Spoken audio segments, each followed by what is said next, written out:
Most people think luxury means more light, more color, more shine. This home proves the opposite. When a designer strips everything back to raw darkness, what remains is something far more powerful than decoration. It's atmosphere you can actually feel.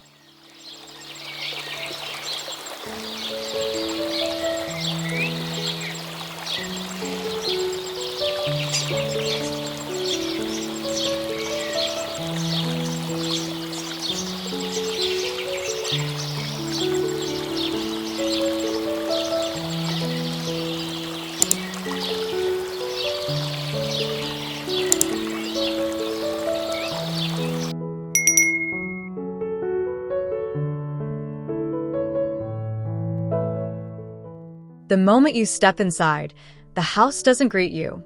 It absorbs you. The entrance hall feels like slipping into something ancient and necessary, a space that strips away noise the second the door closes behind you.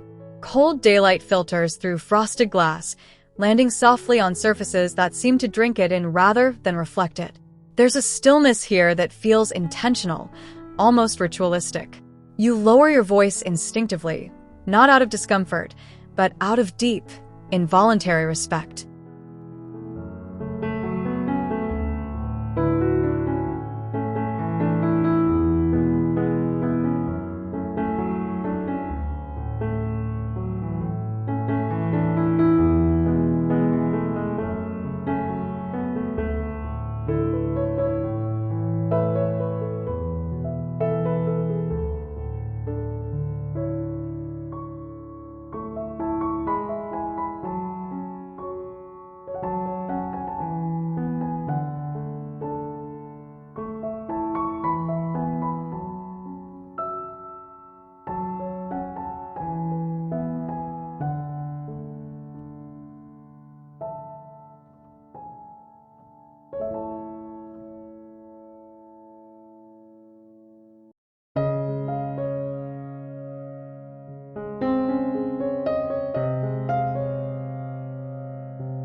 The living room doesn't try to impress you.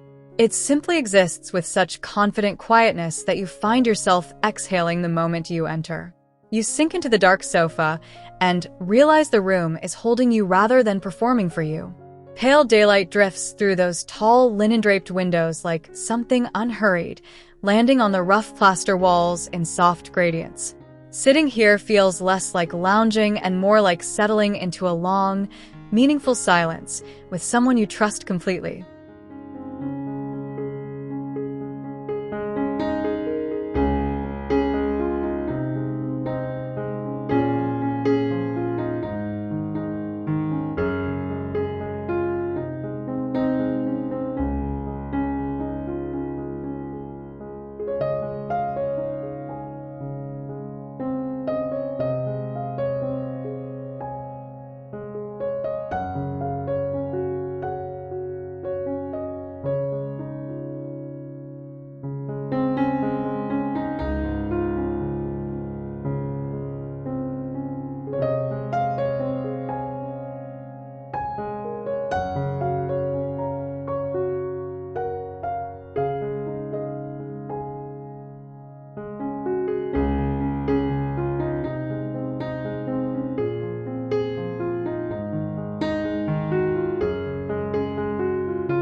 Dinner in this room is an event by atmosphere alone, no occasion required. The basalt table carries a gravitas that makes even a quiet weekday meal feel weighted with intention.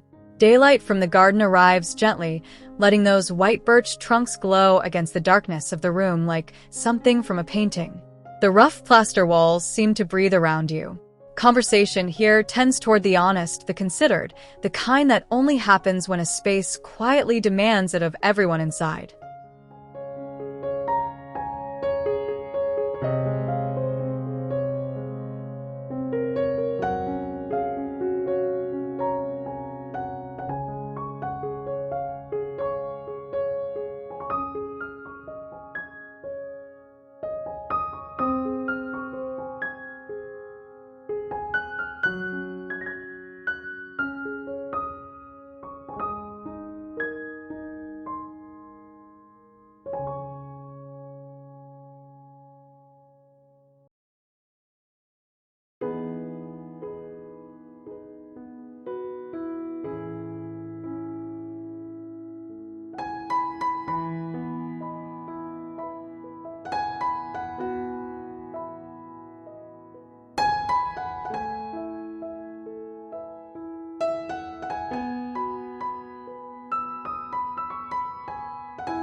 This kitchen doesn't feel like a kitchen.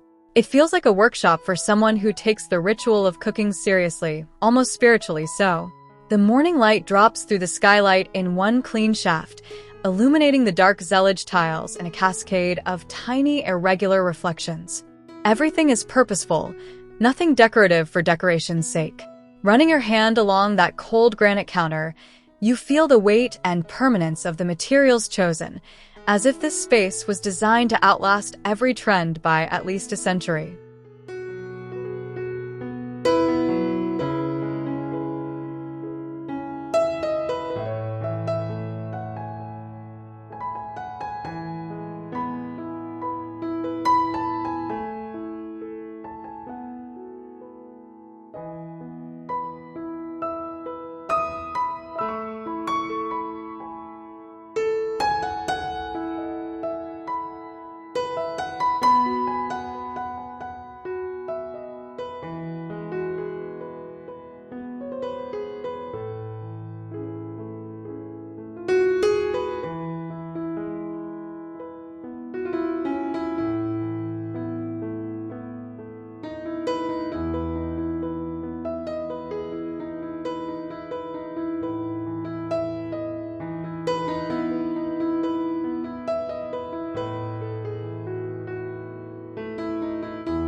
On bright mornings, this little glass corner is genuinely magical. You carry your coffee here, and the garden surrounds you on three sides, pale and wintry and perfectly still. The black steel frame overhead holds a sky that changes every few minutes, and you watch it between sips. It's the kind of spot where an hour disappears without guilt. The dark moss and ferns growing along the floor planter give the space a quiet wildness, as if nature agreed to participate in the design rather than being tamed by it.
Working in this office doesn't feel like work. It feels like retreating into the version of yourself that thinks most clearly. The single column of daylight crossing the desk is your only companion, and somehow that's enough. The shelves full of dark-spined books surround you without crowding. There's a monastic focus embedded in every surface, a refusal of distraction that actually liberates you. Ideas feel more serious here, more worth committing to. You stay longer than you planned, every single time, and leave feeling strangely restored.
Sleep comes differently in this room.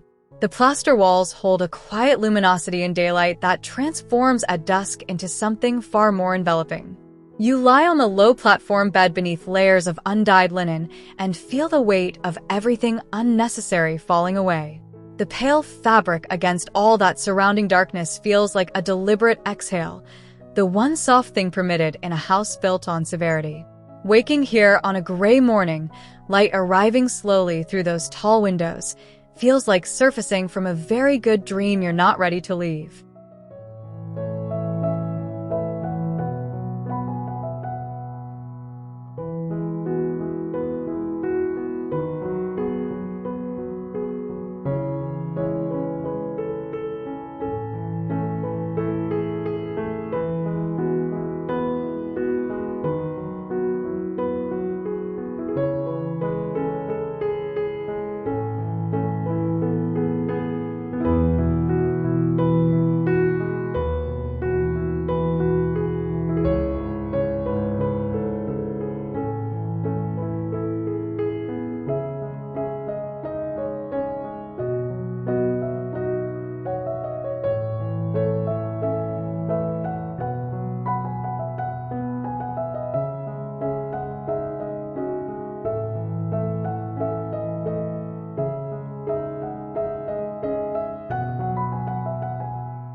There's something deeply comforting about the guest bedroom, despite its austerity.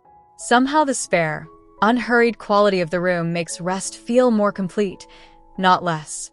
The arched window casts a curved shadow arc that moves slowly across the dark oak floor through the day, giving the room a subtle aliveness. Guests always comment that they slept unusually well here. The canopy frame above the bed, iron and unadorned, feels more sheltering than any heavy fabric canopy ever could. This room offers solitude as a genuine gift rather than an afterthought.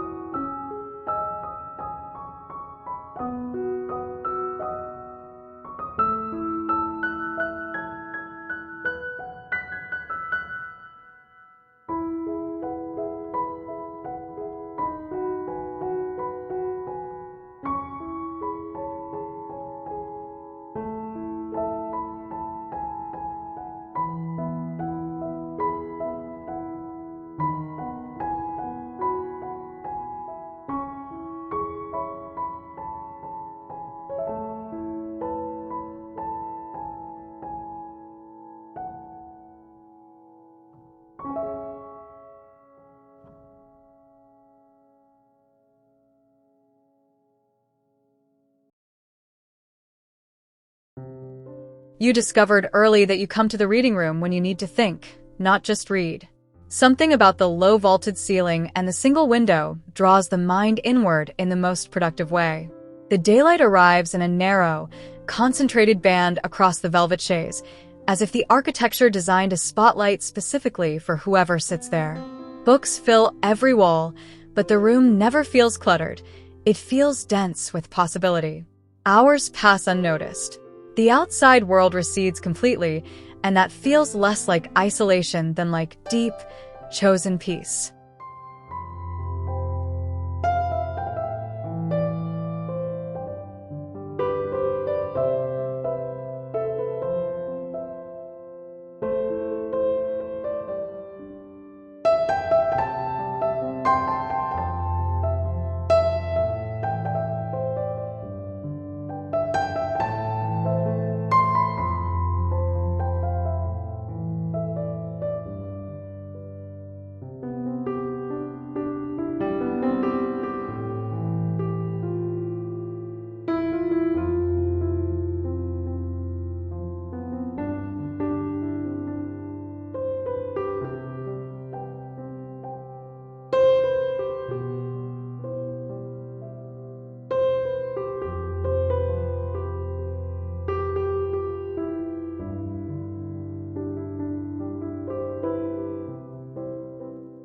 On cool mornings, this terrace is where the house finally breathes outward.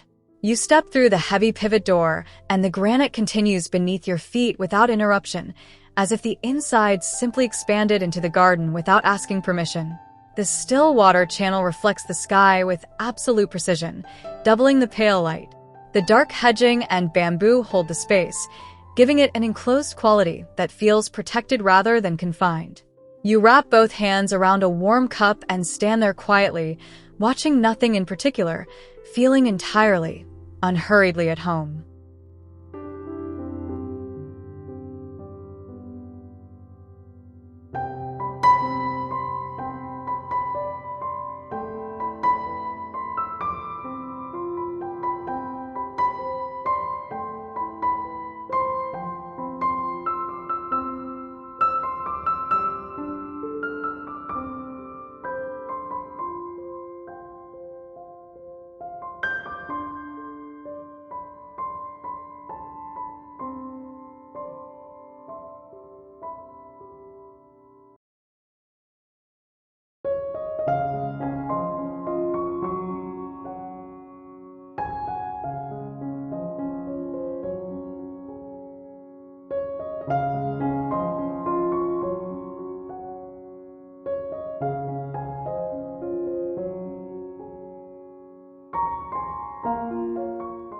True luxury has never really been about abundance.